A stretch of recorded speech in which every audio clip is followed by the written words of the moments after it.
सुबह 5 बजे ही आंख खुलते ही नैना बिस्तर से उठ गई। रविवार का दिन था। सुबह 9 बजे अवनी दीदी की फ्लाइट आने वाली थी। उससे पहले उसने ब्रेकफास्ट और लंच दोनों की तैयारी कर ली। उसने घर में किसी को कुछ नहीं बताया था, यहाँ तक कि विवेक को भी दीदी के आने की खबर नहीं होने दी। वह नहाकर जल्दी से तैयार हो गई और विवेक से कहा, मुझे अपनी फ्रेंड से कुछ काम है, 1 घंटे में आ जाऊंगी।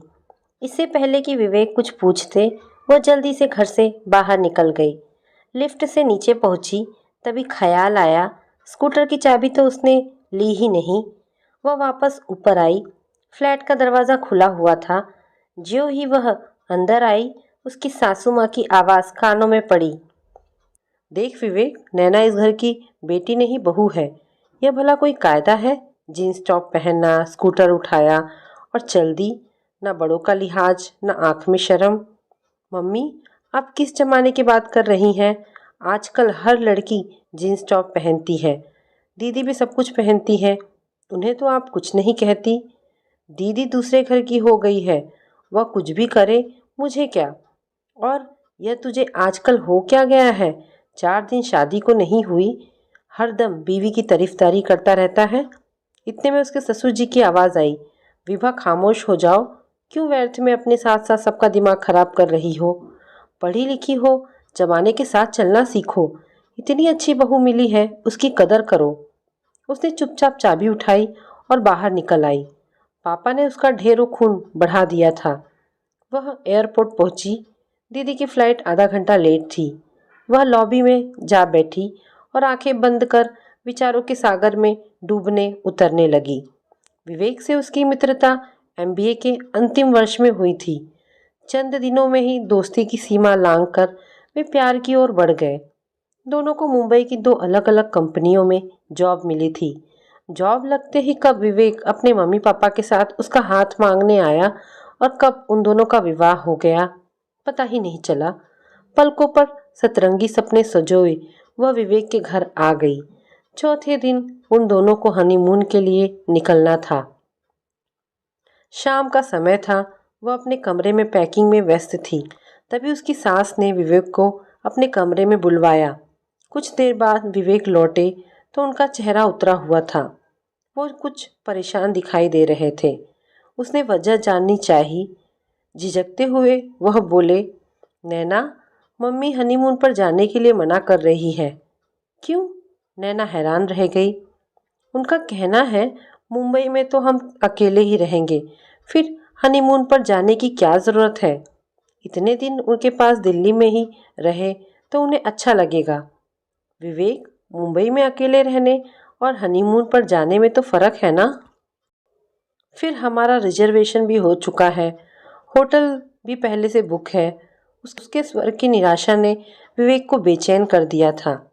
वे आहत स्वर में बोले, मेरे साथ साथ पापा ने भी मम्मी को समझाया था, लेकिन अब उसकी आंखों में क्रोध और पीड़ा का मिला जुला भाव तैर गया। खींचकर वह अटैची से कपड़े निकालने लगी। तभी उसके जहन में शादी से पूर्व अपनी मम्मी के कहे शब्द आ गए। उन्होंने कहा था, नैना, शादी के बाद लड़की ससुराल में कितनी जल्दी एडजस्ट होती है, यह ससुराल वालों के साथ साथ लड़की की स्वयं की सोच और व्यवहार पर निर्भर करता है। थोड़ा सा सब्र और धैर्य रिश्तों को मजबूत बनाने में मदद करता है। उसने खुद को सहज करने का प्रयास किया और तभी विवेक फीकी मुस्कुराहट के साथ बोला, तुम टेंशन मत लो, हम मुंबई से गोवा घूम आएंगे। लेकिन मुंबई पहुंचकर भी वे लोग गोवा नहीं जा पाए। शादी में ली गई छुट्टियों के कारण ऑफिस में काम बहुत था। हनीमून पर जाने का रोमांच और उसकी मादकता के एहसास से वह वंचित ही रही। दिल्ली से आए 2 माह हो चुके थे। उसकी और विवेक की गृहस्थी धीरे धीरे व्यवस्थित हो रही थी। विवेक बहुत कोऑपरेटिव थे। उन दोनों में अच्छी अंडरस्टैंडिंग थी।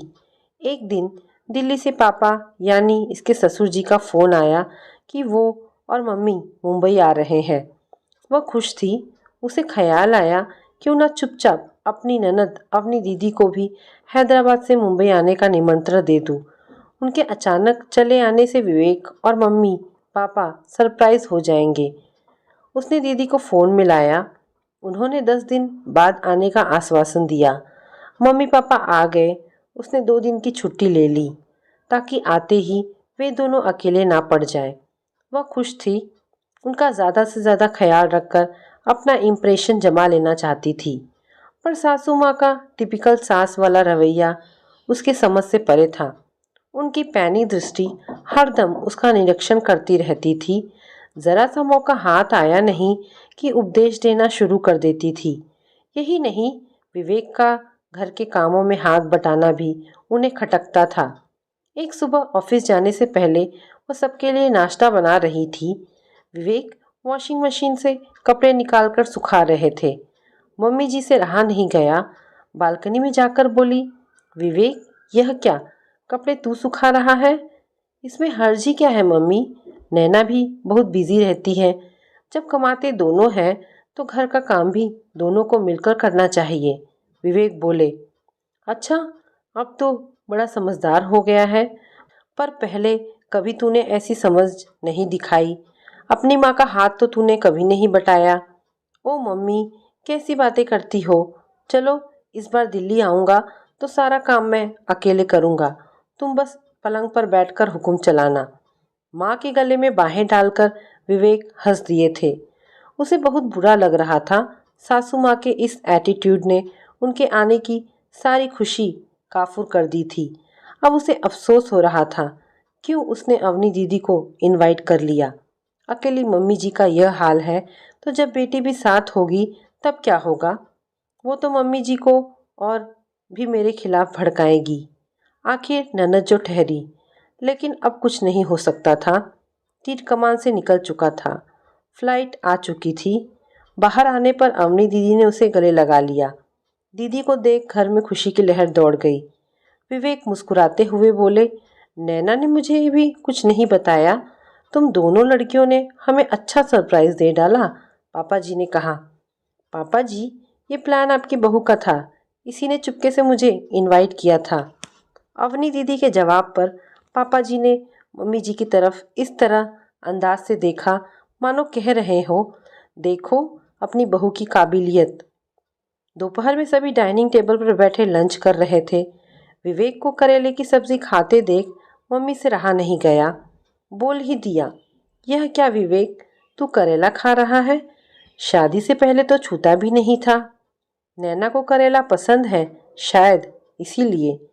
मम्मी जी का व्यंग्यात्मक स्वर पापा जी को बुरा लगा। वे झट से बोले, विवेक बेटे, मुझे तुम दोनों को कोऑपरेशन और एडजस्टमेंट देखकर बहुत खुशी हो रही है। अपने पार्टनर की छोटी छोटी बातों को अपनाना रिश्तों को मजबूत और सौहार्दपूर्ण बनाता है। मम्मी जी बुरी तरह झेप गई थी। वह मुस्कुरा दी। दीदी 1 सप्ताह के लिए मुंबई आई थी, इसीलिए उसने और विवेक ने ऑफिस से छुट्टी ले ली थी ताकि सब आराम से घूम सके। एक सुबह अवनी दीदी उसके साथ किचन में पूरी बनवा रही थी। गप्पे मारते हुए उन्होंने अचानक बातों का रुख मम्मी जी की ओर मोड़ दिया। वह बोली, नैना, जब से मैं आई हूँ देख रही हूँ मम्मी तुम्हें कुछ ना कुछ बोल देती है, पर तुम उनकी बातों को दिल से मत लगाना। वो मन की बहुत अच्छी है। दीदी, मैं किसी के मन को तो नहीं जानती हूँ। जैसा व्यवहार मेरे साथ होगा मेरा मन उसी के अनुसार रिएक्ट करेगा। कभी कभी मुझे मम्मी जी की बातों का बहुत बुरा लगता है।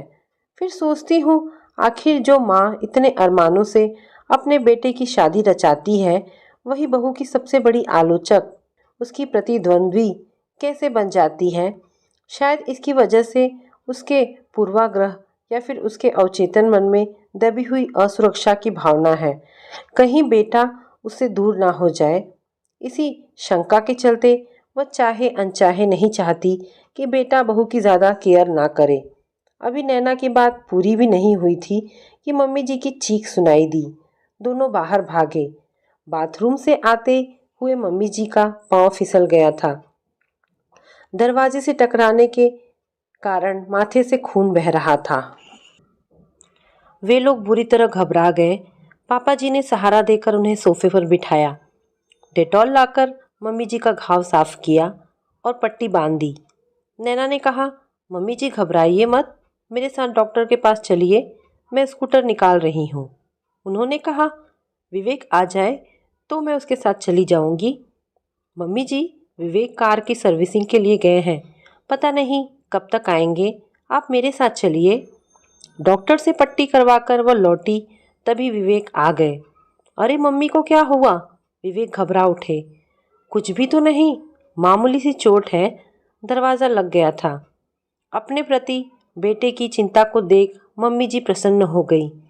मम्मी, आप आराम कीजिए, घूमना कैंसिल। विवेक बोले। घूमना कैंसिल नहीं होगा, मैं बिल्कुल ठीक हूँ। अवनी क्या रोज रोज मुंबई आएगी? अवनी दीदी की अनिच्छा के बावजूद मम्मी घूमने गई। शाम को सब लोग घूमकर लौटे। चाय पीकर वह और विवेक अपने कमरे में आराम करने चले गए। विवेक तो सो गए, पर वह बिस्तर पर लेटी थी। पापा जी, मम्मी जी और अवनी दीदी ड्राइंग रूम में आराम से बैठे बातें कर रहे थे। उनकी आवाज़ें उसे साफ सुनाई दे रही थी। अवनी दीदी बोली, मम्मी, आपने देखा नैना को? उसे आपकी कितनी फिक्र हो गई थी, फिर भी आप हमेशा नैना में कमियां ढूंढने की कोशिश करती हैं, उन दोनों पर व्यंग कसती रहती हैं। आपका यही एटीट्यूड रहा तो आपके रिश्ते में तो खटास आ ही जाएगी। विवेक और नैना के रिश्ते में भी तनाव पैदा हो जाएगा, तब क्या आपको अच्छा लगेगा? पापा जी ने गहरी सांस ली। बोले, छोड़ो अवनी, तुम्हारी मम्मी की समझ में कुछ नहीं आएगा। दरअसल तुम्हारी मम्मी के दो चेहरे हैं। अपनी बेटी के सामने उनका एक चेहरा है और बहू के सामने दूसरा। तुम्हारे हनीमून पर लंदन जाने से ये कितनी खुश थी, लेकिन बेटे बहू का हनीमून प्रोग्राम खुद कैंसिल करवा दिया। दामाद बेटी का ख्याल रखे तो खुश होती हैं, लेकिन बेटे का बहू की हेल्प करना इन्हें तनिक नहीं सुहाता।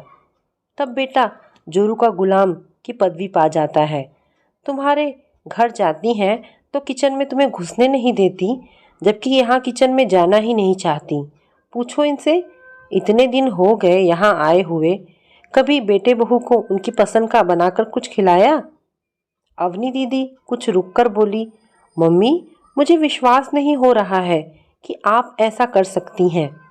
अब वह जमाना गया जब सास बहू के रिश्ते में कड़वाहट हुआ करती थी। जैसे जैसे लेडीज़ एजुकेटेड होती जा रही हैं, रिश्तों के नए आयाम बनते जा रहे हैं।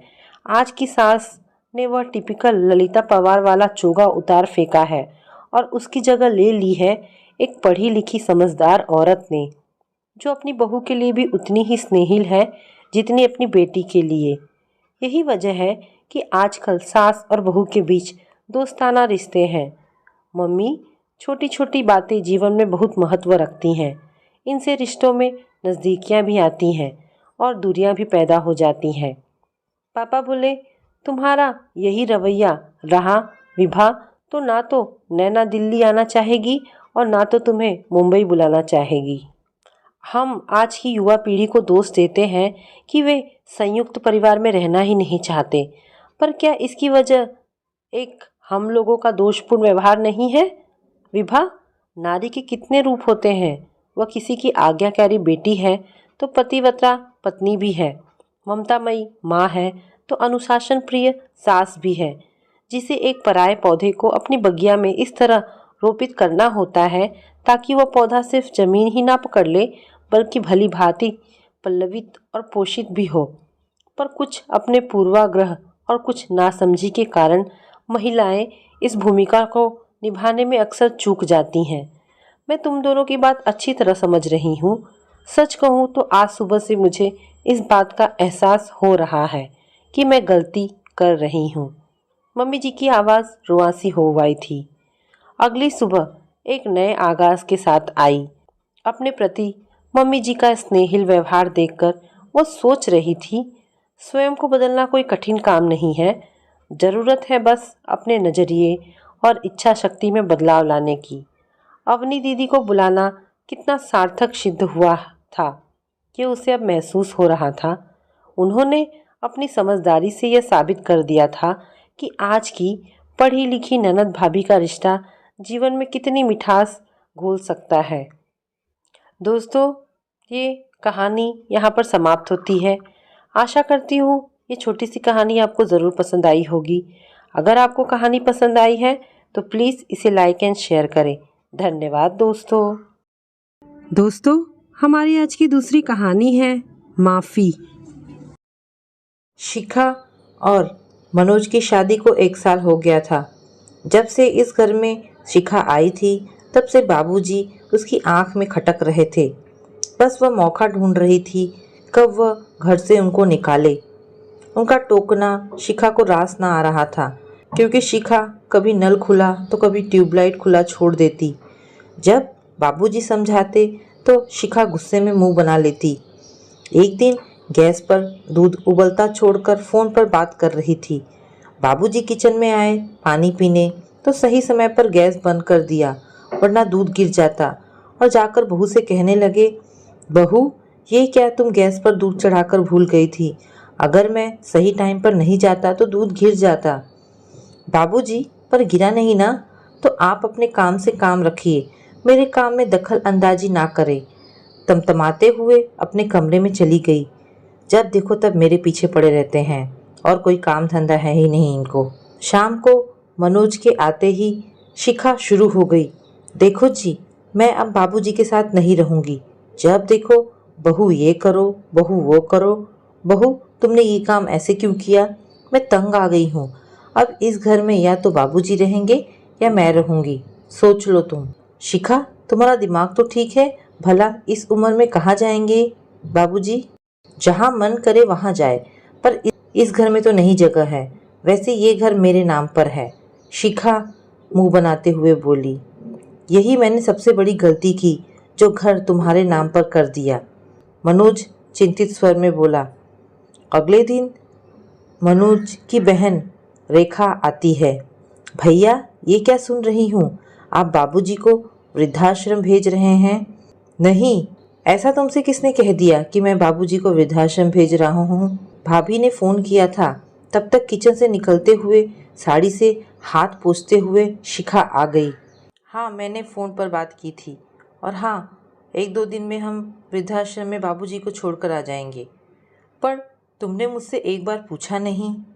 आपसे क्या पूछना, जब घर मेरा है तो मेरे हिसाब से होगा। रेखा सब सुन रही थी। रेखा ने गुस्से में कहा, आप लोगों को तकलीफ हो रही है ना बाबूजी को रखने में, तो रहने दीजिए। अभी उनकी बेटी है सहारा देने के लिए। आज के बाद बाबूजी मेरे घर मेरे साथ रहेंगे। ना मैं उनके लिए पराई हूँ और ना वो मेरे लिए। अभी उनकी बेटी जिंदा है उनके लिए, तो आप लोगों को उनकी फिक्र करने की कोई ज़रूरत नहीं। मनोज ने बहुत समझाने की कोशिश की, पर रेखा को लगा कि इन सब में भैया भी मिले हैं। उस दिन के बाद बाबूजी अपनी बेटी के साथ रहने लगे। समय बीतता गया। शिखा ने एक बेटे को जन्म दिया। शिखा तो फूले नहीं समा रही थी और मनोज भी बहुत खुश था। शिखा कहती है, सुनो जी, हम एक बड़ी पार्टी रखते हैं बेटे के आने के उपलक्ष्य में। मनोज ने कहा, अभी नहीं, बाद में कर लेंगे पार्टी, अभी तो बहुत समय है, और उसने शिखा की बात को टाल दी। धीरे धीरे मनोज का बेटा 4 साल का हो गया। शिखा फिर से माँ बनने वाली थी। इस बार उसने एक बेटी को जन्म दिया। मनोज ने उसे गोद लिया, प्यार से गले लगाया। मनोज इतना खुश था कि सबको बताते फिरता, मेरी बेटी हुई है। उसने बेटी के होने के उपलक्ष्य में शानदार पार्टी रखी। यह सब देखकर शिखा के मन में कई सवाल उठ रहे थे कि जब बेटा हुआ था तब इन्होंने कोई भी पार्टी नहीं रखी, अब बेटी के उपलक्ष्य में इतनी शानदार पार्टी मना रहे हैं। एक दिन मौका देखकर शिखा ने अपने पति से पूछा कि एक बात बताओ, जब बेटा हुआ था तब आप ना ही बहुत खुश थे और ना ही आपने कोई पार्टी दी, जबकि बेटी के आने पर आपकी खुशी दुगनी हो गई और आपने पार्टी भी खूब शानदार दी, ऐसा क्यों? मनोज ने कहा, शिखा, कल को मेरी बेटी ही तो मुझे सहारा देगी, क्योंकि बेटे तो पराए होते हैं, पर बेटियां कभी पराई नहीं होती। जब सब साथ छोड़ देंगे तब मेरी बेटी ही मेरे काम आने वाली है। अक्सर लोग बेटी होने के बाद दुखी हो जाते हैं, पर सबसे ज़्यादा सुख माँ बाप को बेटी से ही मिलता है। ये मैंने अपने जीवन में देख लिया है, क्योंकि एक बेटा होने के नाते मैं अपने बाबूजी को संभाल नहीं पाया, रख नहीं पाया, लेकिन मेरी बहन एक बेटी होने का पूरा कर्तव्य निभा रही है। मुझे अपने आप पर बहुत शर्मिंदगी महसूस होती है, लेकिन मैं कर भी क्या सकता हूँ। शिखा को मनोज की बातें समझ में आ चुकी थी। उसे अपनी गलती का एहसास हो गया था। शिखा मनोज से माफ़ी मांगती है। शिखा को समझ में आ चुका था कि आज जैसा मैंने अपने ससुर जी के साथ किया है, कल को मेरा बेटा और मेरी बहू भी मेरे साथ वैसा ही करेंगे, क्योंकि जैसी करनी होती है वैसा ही भरना पड़ता है। उसे अपने किए पर बहुत पछतावा हो रहा था। उसने कहा कि चलो बाबूजी को घर लेकर आते हैं। मुझसे जो गलती हुई है उस गलती का मैं सुधार करना चाहती हूँ। और वह रेखा के घर जाकर बाबूजी के पैरों पर गिरकर उनसे माफ़ी मांगती है। बाबूजी ने शिखा को माफ़ कर दिया। तो दोस्तों, ये कहानी आपको कैसी लगी? अगर आपको कहानी पसंद आई हो तो प्लीज़ इसे लाइक एंड शेयर करें। धन्यवाद दोस्तों।